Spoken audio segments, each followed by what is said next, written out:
नमस्ते और इस वीडियो में आपका स्वागत है। आज हम एक महान प्राचीन सभ्यता माया सभ्यता के बारे में जानेंगे। माया सभ्यता मध्य अमेरिका के एक बड़े क्षेत्र में फैली हुई थी, जिसमें आज का मैक्सिको, ग्वाटेमाला, बेलीज, होंडुरास और अल साल्वाडोर शामिल है।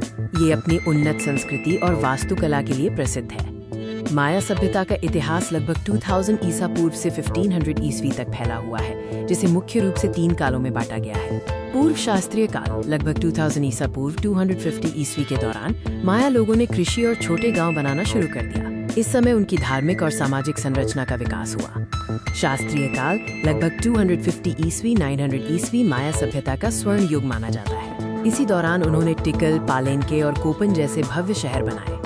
माया के शहर केवल निवास स्थान नहीं थे, बल्कि वे धार्मिक, राजनीतिक और वाणिज्यिक केंद्र थे। उनकी वास्तुकला आज भी हमें अचंभित करती है। माया पिरामिड और मंदिर उनके देवताओं की पूजा के लिए बनाए गए थे। ये उनके खगोलीय ज्ञान और इंजीनियरिंग कौशल का प्रमाण है। माया शहरों में बड़े चौक, बॉल कोर्ट और प्रशासनिक भवन होते थे। ये जटिल सामाजिक संगठन और योजना को दर्शाते हैं। माया सभ्यता ने एक अत्यंत परिष्कृत लेखन प्रणाली और कैलेंडर विकसित किया, जो उनकी बौद्धिक प्रगति का प्रतीक है।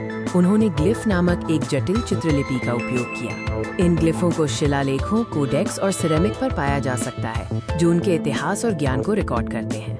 माया के पास कई कैलेंडर थे, जिनमें प्रसिद्ध लॉन्ग काउंट कैलेंडर भी शामिल है। उनका खगोल विज्ञान में गहरा ज्ञान था, जिससे वे सटीक खगोलीय गणनाएं करते थे। कृषि माया सभ्यता की रीढ़ थी।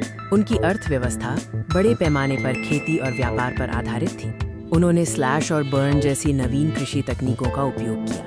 मक्का उनकी सबसे महत्वपूर्ण फसल थी, लेकिन वे बीन्स, स्क्वैश और मिर्च भी उगाते थे। माया का एक विस्तृत व्यापार नेटवर्क था। वे कोको बीन्स, नमक, जेड और ऑब्सीडियन जैसी वस्तुओं का लंबी दूरी पर व्यापार करते थे। माया संस्कृति उनके धर्म से गहराई से जुड़ी हुई थी। उनका विश्व दर्शन देवताओं और प्राकृतिक चक्रों पर आधारित था। माया लोग बहुदेववादी थे और उनके मुख्य देवताओं में सूर्य, चंद्रमा और वर्षा के देवता शामिल थे। वे अनुष्ठानों और एक प्रसिद्ध बॉल गेम पोकेटोक में भाग लेते थे। कुछ धार्मिक अनुष्ठानों में मानव बलि भी दी जाती थी। हालांकि ये अक्सर युद्ध बंदियों तक सीमित था और देवताओं को खुश करने के लिए किया जाता था। शास्त्रीय काल के अंत में कई बड़े माया शहर अचानक वीरान हो गए। ये एक ऐतिहासिक रहस्य है। वैज्ञानिक मानते हैं कि अत्यधिक सूखा, लगातार युद्ध, अत्यधिक जनसंख्या और प्राकृतिक संसाधनों के ह्रास के कारण माया शहरों का पतन हुआ। हालांकि माया शहर खंडहर बन गए, माया लोग गायब नहीं हुए। आज लाखों माया लोग मध्य अमेरिका में रहते हैं, अपनी भाषा और परंपराओं को जीवित रखे हुए हैं। माया सभ्यता की विरासत उनके ज्ञान, वास्तुकला और कैलेंडर प्रणाली के रूप में आज भी दुनिया को प्रेरित करती है। धन्यवाद।